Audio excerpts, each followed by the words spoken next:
Hello, everyone. Welcome to the very first episode of the Live Out Loud podcast.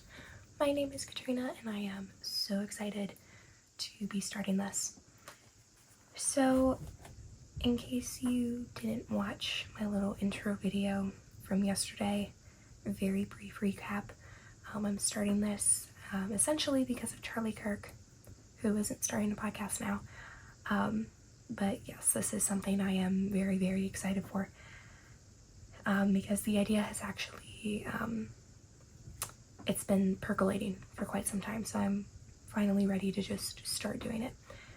Each episode will talk about a topic of Catholicism. We will talk about the current US politics of the day, and then we are going to talk about something in the entertainment industry. So it's going to be really fun. I am really excited. And so, yeah. Of course, the biggest news that broke from today is that Charlie Kirk's, the suspected assassin, is now in custody. But before we get into that, we're going to talk about our Catholic topic of the day. And so, as I was writing this episode, I actually had a different topic planned for this, but because of what happened with Charlie, I just kind of reevaluated and I wanted to do something different. So I thought it was appropriate, since one of his last videos was talking about how Protestants under-venerate the Blessed Mother. I wanted to talk about her today, because as Catholics, of course, we venerate her quite a bit. Today is the feast of the Holy Name of Mary, so again, very appropriate that we're talking about her today. I think one of the biggest misconceptions that people have when they talk about Catholics and the Blessed Mother, I think a big misconception that Protestants have is that Catholics worship her. We don't, okay? We only worship God. That should be a no-brainer. What we do instead is we venerate her, okay? That means we give her a lot of honor and respect, but we don't worship her, so there is a difference. Another thing is that people are like, oh, well, why do you pray to her? You should only pray to God. We don't pray to her, or any of the saints, really. We don't pray to them in the sense that we think they will answer our prayers, right? We don't pray to them in the sense that we think that they can work the miracles, right? Only God can do that. When we say we pray to them, we're only asking for their intercession. So if you look in John chapter 2, that's the wedding feast at Cana, very beginning. And if you remember, Mary is the one that finds out the hosts have run out of wine, which of course back then was just not good. Right? Even today, if you run out of alcohol at a party, some people are going to be upset. So Mary knows this, and she goes to Jesus. Now, keep in mind, he has not performed any sort of public miracles yet. His public ministry has not really started at this point. So she goes up to him, and she's like, they've run out of wine. And he's like, well, essentially asking, like, why is that my problem? Like, why are you telling me this? And so Mary, she just kind of ignores him and just turns to the servers and just says, do what he tells you. And so, of course, that's when they bring the water. He turns it into wine, and thus begins his public ministry, right? And so another part of that I forgot to mention is that he does say, like, it's not my time yet, right? But the thing is, Mary interceded for that couple that was hosting, right? She went to Jesus on their behalf. And so that's kind of like the power of our intercessions, right? It's not that we're asking Mary or any of the saints, right? We're not asking them to perform miracles. We're not asking them to answer our prayers, because only God can do that. But it's just like if you were to ask your friend, let's say, I do this all the time when I go in for an audition. I will send a text out to my aunt and my grandma and all my friends, and I'm like, hey, can you pray for me? I've got this audition coming up. And they're like, sure. It's the same kind of thing, right? Saint Jose Maria Escriva actually has a beautiful quote that also kind of describes this. To Jesus through Mary.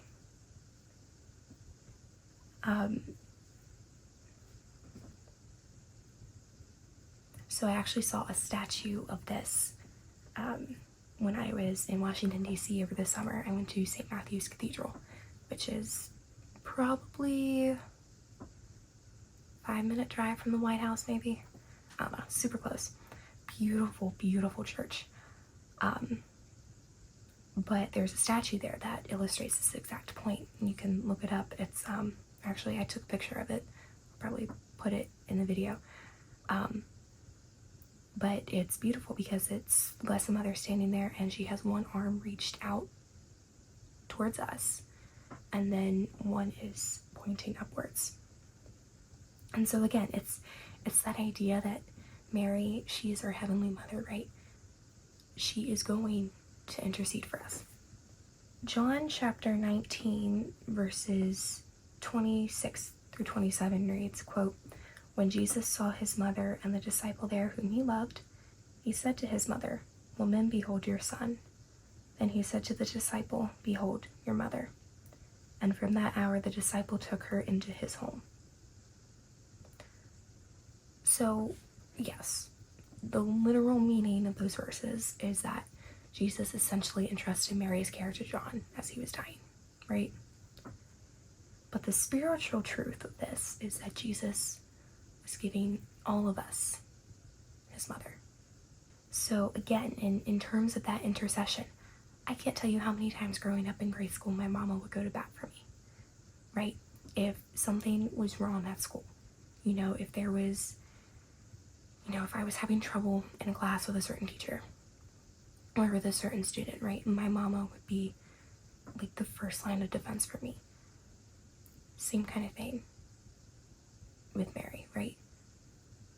She is our Heavenly Mother, so yes, she will be there for us. She will take our intentions to God.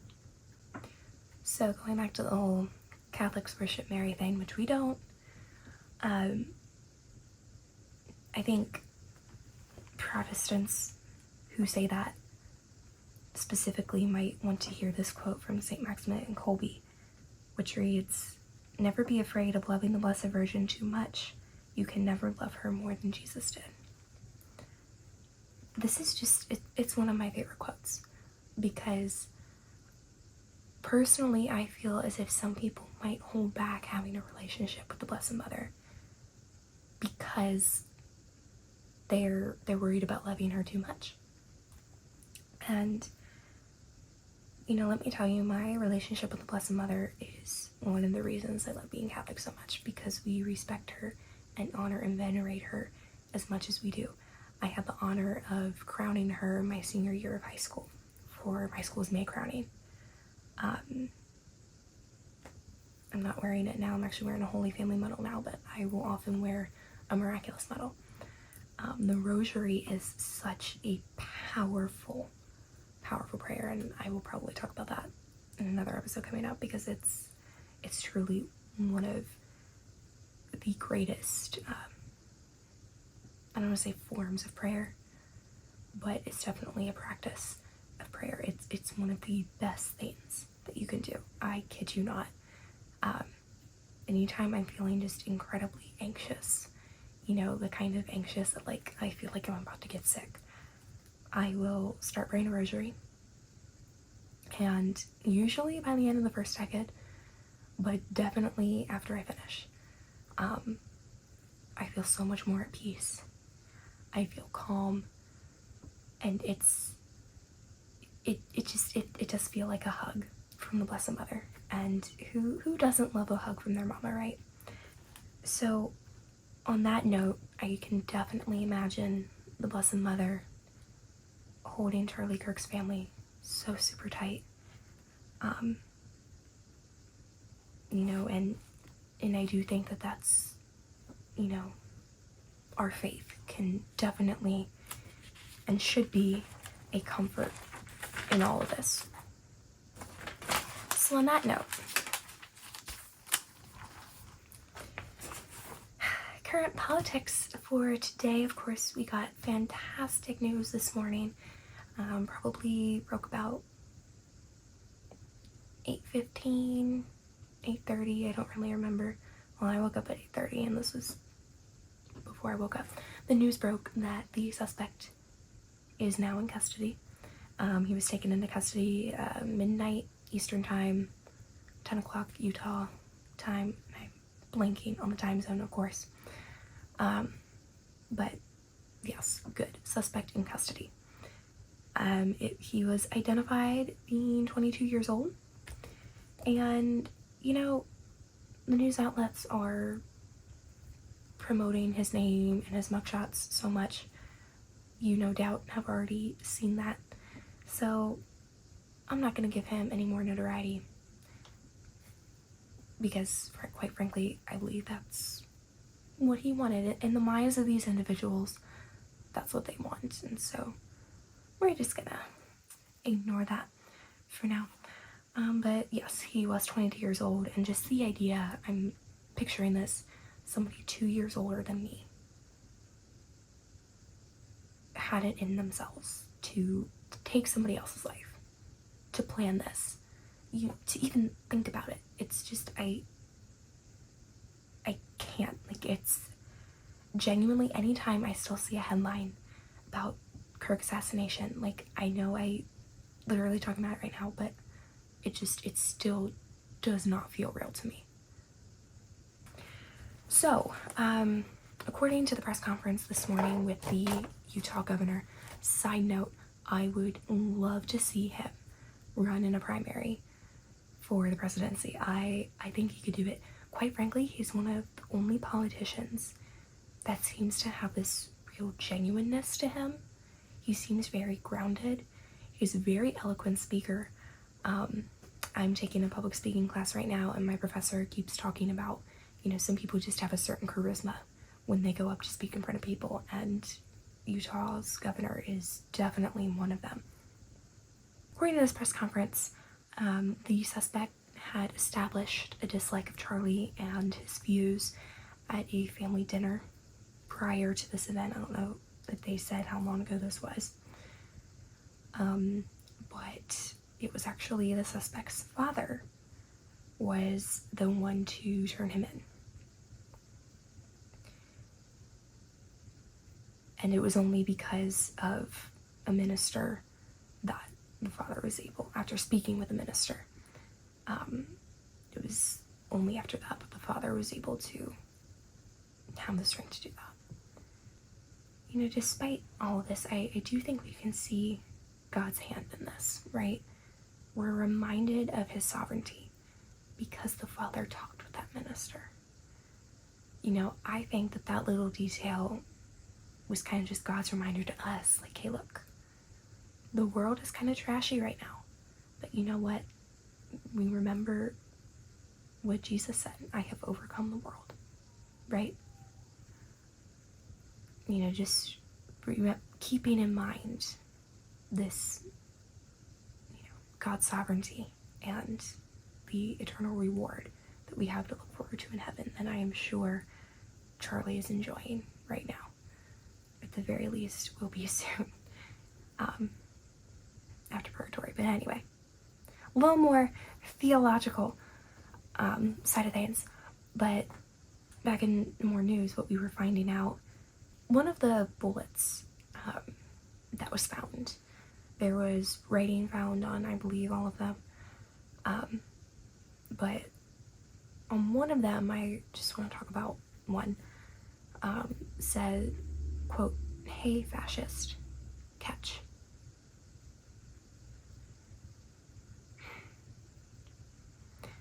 I'm not surprised, unfortunately, and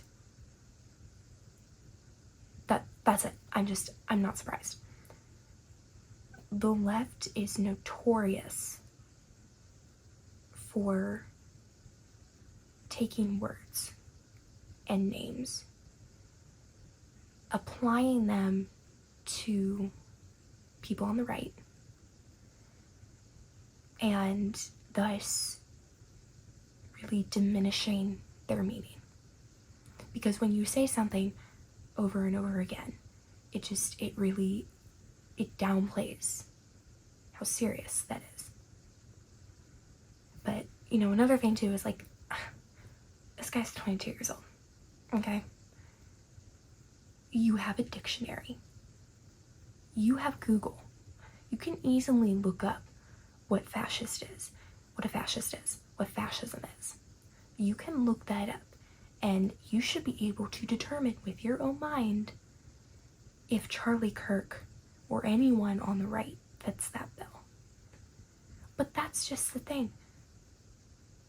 He didn't have the common sense to do that because he was indoctrinated by the left, indoctrinated by the mainstream media that constantly throws these words out there. And I think really that's what's got to change. If there's one thing that you take away, there's several things you can take away from Charlie's assassination, but if there's one thing you take away, it's that the rhetoric has to change. Right? It has to change. The Utah governor, he said something in the press conference this morning. Words aren't violence. Violence is violence. Which is so true. Growing up, okay, I grew up with brothers, a lot of, male cousins. So I had been surrounded by boys. I was on, the receiving end of a lot of teasing. So anytime someone would be mean to me, I would go tell my mom. And every single time she would tell me,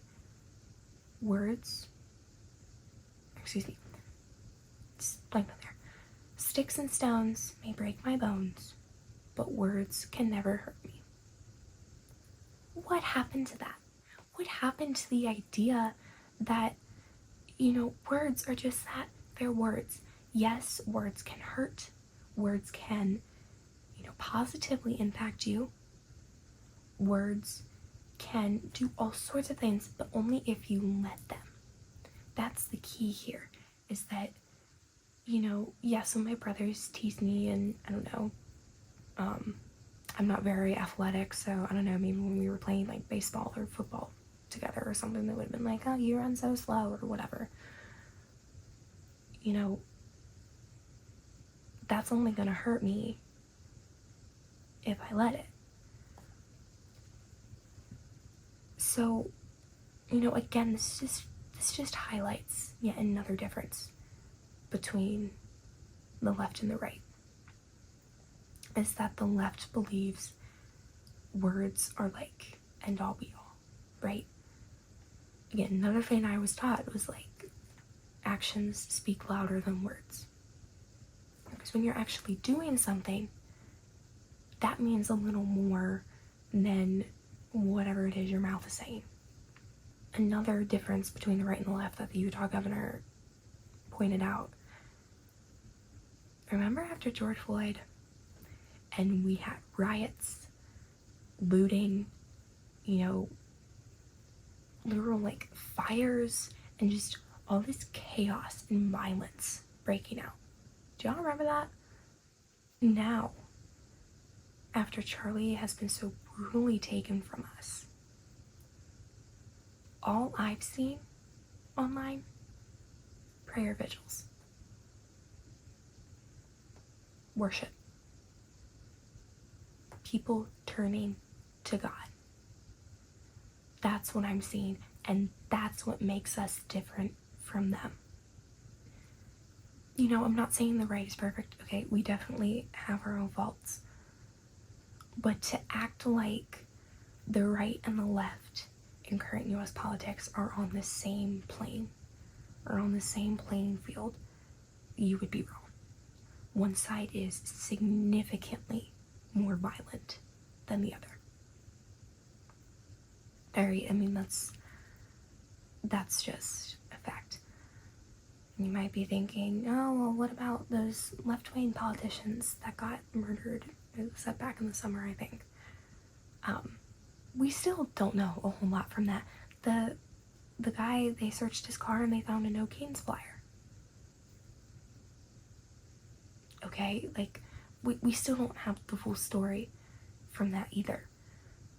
The right is always under fire from the left, always. Again, it goes back to that rhetoric that honestly needs to change, and why it bugs me so much when, you know, I see Bill Clinton and Obama, Joe Biden, all these other, you know, Democrat politicians, you know, tweeting out like, oh, you know, so deeply saddened by this, and no matter what political side you're on, this is wrong, political violence is wrong, when it was their narrative and their rhetoric that caused this in the first place. How many times did Sleepy Joe call Trump and everyone in the MAGA community, how many times did he call us threats to democracy? How many times, you know, did other politicians, you know, call us fascists? And, you know, other mean words that I don't want to get censored for. Remember the time Biden called us all trash? And then Trump pulls up in a freaking garbage truck with Trump 2024 on the side. You know, some people say that he won the election because of Butler. I think the garbage truck certainly helped. But again, just kind of going back to the idea, it's the left's rhetoric that caused this. And, you know, they can say all the live long day like, oh, this was wrong, blah, blah, blah. You need to start acting like that, because your past statements are not helping you. Right? And at this point, it almost feels like the damage has been done to an extent where, you know, it's really going to be up to the silent majority to not be so silent anymore. All right? And we need to just get free thinking back in society, right? Because I mentioned in this, in my little intro video yesterday, we've lost the ability as a society to have civil discourse, right? We've lost the ability to agree to disagree, right? And Charlie himself even said, when words stop, violence starts. Kind of paraphrasing that, but get the idea. When people stop talking, violence happens. And so it's just really important that we continue to talk, even though, you know, I read this earlier, I think it was in Seattle, someplace up in Washington State, someone had sprayed on a college campus, you know, kill all Charlie Kirks or something to that effect. It's like, you know, people are going to disagree with you, but we can't let that fear control us, because guess what? If we do, then they win. And we can't let that happen, because, you know, they are so far gone, right? We can't not make an effort. And that is certainly not what Charlie would have wanted. So on that note, I was watching Fox earlier, and I just really quickly wanted to mention before we move on to the entertainment topic of the day. The National Guard is now being sent to Memphis, Tennessee. Not gonna lie, I heard that and I was almost certain Chicago would be next, because I do believe that is a big priority. But it was hysterical. And, you know, not like the funny sense that they need the National Guard there because it's so bad, but just in the sense that Trump has gotten yet another Democrat politician to acquiesce to his request. You know, Fox played a little clip of the mayor, and essentially he was like, oh, well, we didn't really need this to be done, but the decision has been made. Well, yeah, the decision's been made because you decided to do nothing, and, I think it took him, being in an armored car, bulletproof glass, to go 1 block away. I think that's what he was talking about. It's like, but yeah, I mean, yes, the decision has been made when you decided you were going to be soft on crime and not prosecute anything. All right, Trump is trying to do his best to make sure we do not have another situation like Arena. May she rest in peace. He's working hard to make sure, that we can just go out, take a walk, and not worry if there's a criminal right around the corner, right? And it's so funny to me. It's so funny, it's sad that Democrat politicians and everyone on the left will, anything that Trump says, they're just going to say the complete opposite, right? That's just the way their mind is working, right? The TDS is real, unfortunately. And so it's like, in this case, they like crime because Trump doesn't. It's like the guy could cure cancer and y'all would still find something. I know the pharmaceutical companies, that would hurt their pocketbooks. That's why they'd be mad. But you get the point. Like, they're always gonna find something to be mad about, and it just, oh my gosh. Anyway, point being, seeing the National Guard in Memphis should be quite interesting. I am very excited to see that. So, for the entertainment topic of the day, I wanted to talk about the strong female character. So, this was actually a topic that I did have originally planned for the first episode. So, because this is just something that I could just talk about forever, and I will probably reference this as I talk about other movies, perhaps even books, things like that. So, but what is a strong female character? Well, when I reference this, I'm going to be talking about a female character that is most likely like a Mary Sue, so very overpowered. She's going to be a character that is given masculine traits, where basically all traces of her femininity are just reduced to her body structure. She's also going to be a character that makes everyone around her, especially the men, look bad and incompetent. Now, to be clear, there's nothing wrong with a woman who takes charge, right? There's nothing wrong with a woman showing strength. However, the problem lies in how that strength is displayed and how it's connected to the story. So, the obsession with this archetype, like the problem with it, modern day feminism is to blame for both of those. Women and men are made to complement each other, right? There are some things women can do that men can't, and some things that men can do that women can't. That is just a fact, okay? Like it or not. But what modern day feminism teaches is that women, we have to compete with men for some reason, right? We have to show that we're better than them when really we're not, because they're not better than us, we're not better than them. We are created equally in dignity.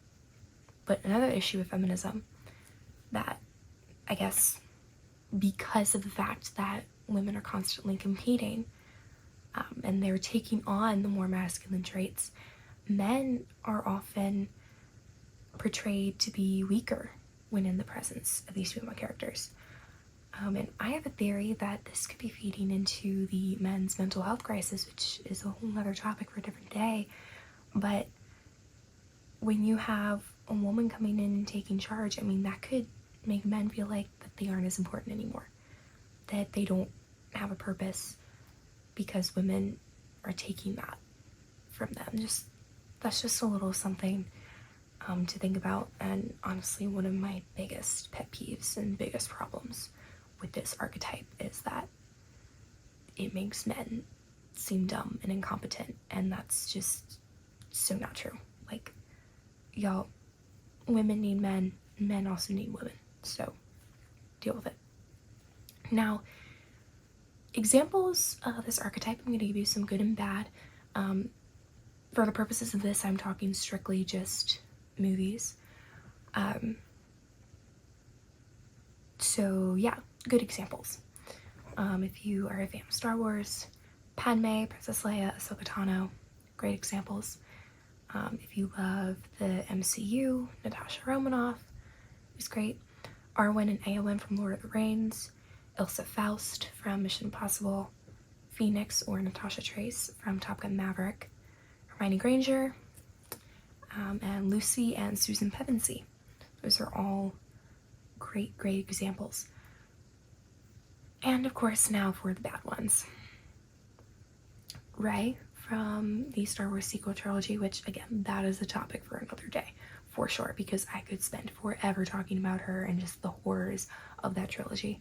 But yeah, so Rey, Captain Marvel as she's portrayed in the MCU, not necessarily the comics, but definitely as she's portrayed in the MCU, and then Snow White in the new movie. Need I say more? But let's just start with the good ones. There's a little gnat flying around, sorry. Start with the good ones. Princess Leia, for example. What I love about how George Lucas wrote her is that she was feminine, okay? She wore her dresses. She recognized that, you know, falling in love, that wasn't a bad thing, right? She got together with Han later on.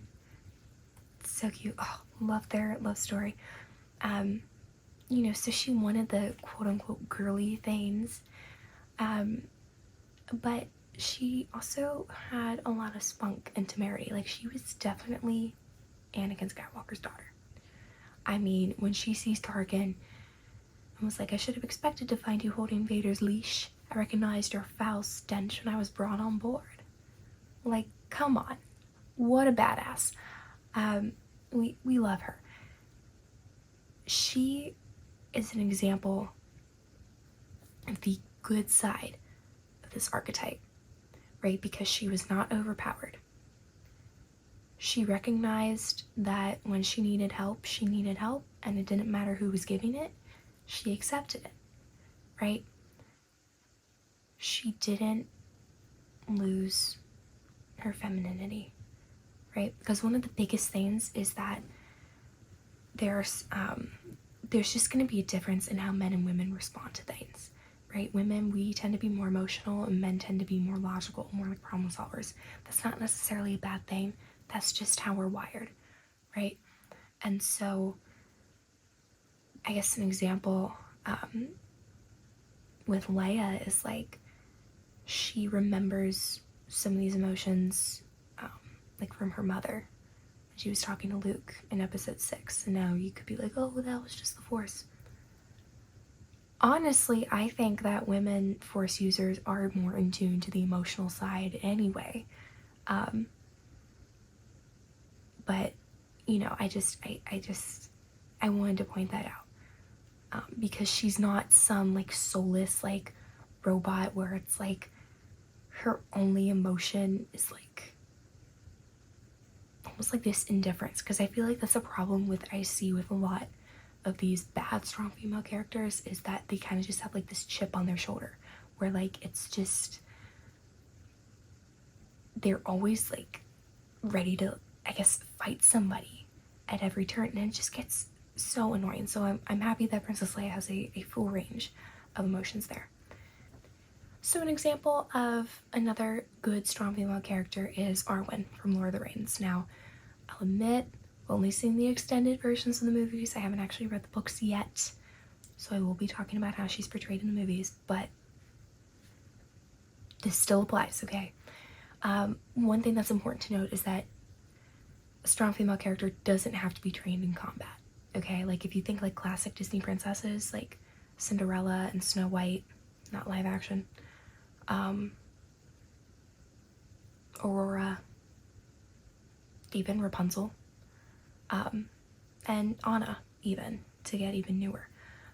All of them, their strength lies in their kindness, in their compassion, their determination. It's those kinds of things. Tiana, I freaking love Princess Tiana.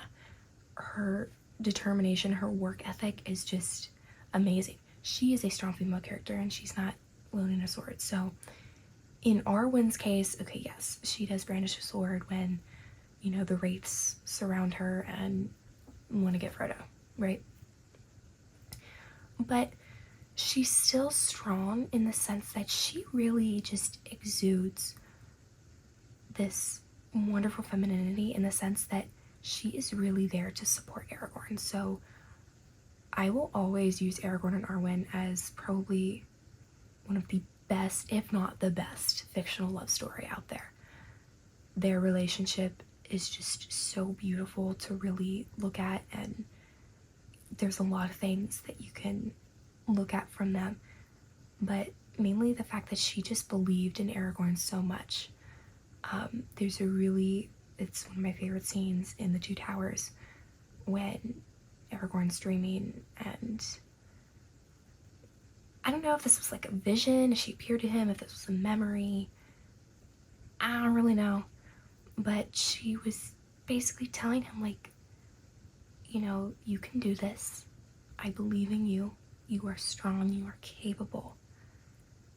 And, you know, it's that strength that she has is giving strength and courage to others, or rather making them see that. And so, yeah, I really love Arwen. I am the same personality type as Arwen too, so yay me. But yeah, so anyway, moving on to bad examples. Again, I could talk about Rey all day, and probably will in another episode, but just briefly, one of the things that bothered me most with the way that she was written is that she just seemed to just be very flat. Like, there was no development with her character whatsoever. She was like, okay, for example, in episode 7, there was this fight between Kylo Ren and Finn, and now Finn had never used a lightsaber before. He goes up against him, gets his ass kicked, rightfully so.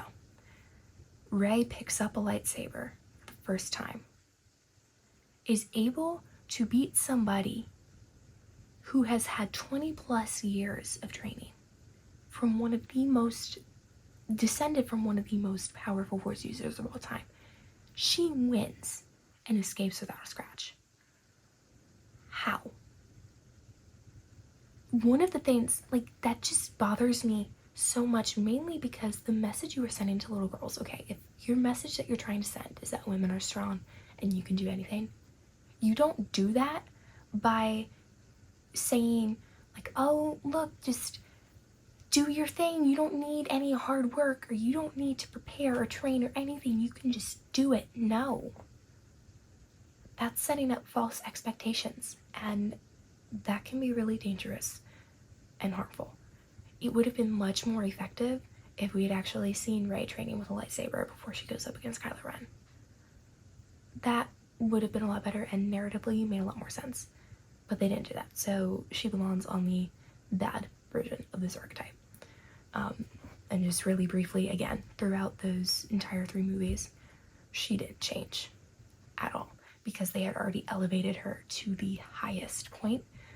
There was no room to grow. So that's that. So yeah, now as you watch, there's plenty more examples out there, but as you watch movies or TV shows, you read books, or you're like me and you want to write those things, think of certain criteria. So this is what I do. Now, excluding romance, because if you applied romance to this, it would change it every time, and that, no. So this is what I do. I ask myself, if I changed this character from a woman to a man and it changes nothing about the story, then that character needs to be rewritten. So I exclude romance from that because obviously changing a woman to a man in romance, that's obviously going to change it, right? So romance doesn't apply. But anything else, if you change the character from a woman to a man and it changes nothing about the story, then that character needs to be rewritten. And that's because men and women differ in decision making and how they view the world. Again, that's just a fact, okay? Like I said before, women are, we tend to be more emotional, okay? And men tend to be more logical. And that's not bad or anything. That's just how it is. But it does mean that as a writer, you need to do a little more thinking. And as an audience member, you need to kind of think, like, is this really, realistic? So an example with this criteria that I use is Eowyn from Lord of the Rings. So again, using the movie, because I haven't read the book yet. But there's basically a prophecy about the Witch King of Angmar, and that's he can't be killed by any man, right? So Eowyn, close to the end of Return of the King, pulls a Mulan.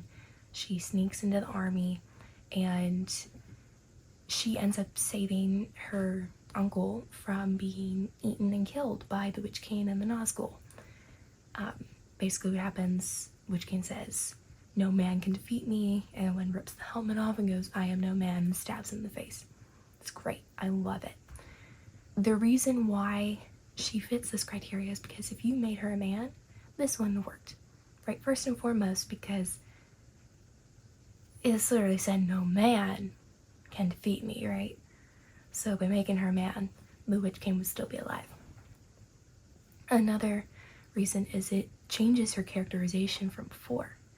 So she really had this urge to go and fight, right? She really wanted to go out on the battlefield, wave a sword around. Her brother, though, tells her, no, you don't want to do that. It's horrible. It's awful. Aragorn, as well, is like, you can make just as much of an impact doing other things and helping other people.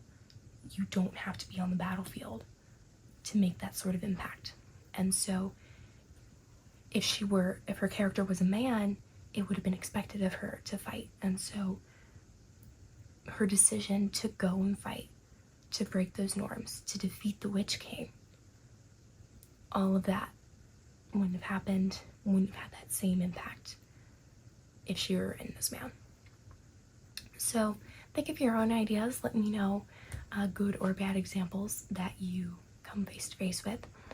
I'm interested to hear them. So yeah, that's about it for today. Next time, I do think for the Catholicism topic, I want to talk about dating as a Christian in today's society, because it sucks. And then for the entertainment section, I really wanted to talk about a movie. So I was thinking either Angel and the Batman with John Wayne or The Count of Monte Cristo with Jim Caviezel. Either of those are on the table, but I am indecisive, so I might end up changing my mind, or I might do both. So yeah, that's it for today. God bless y'all. See you next time. Bye.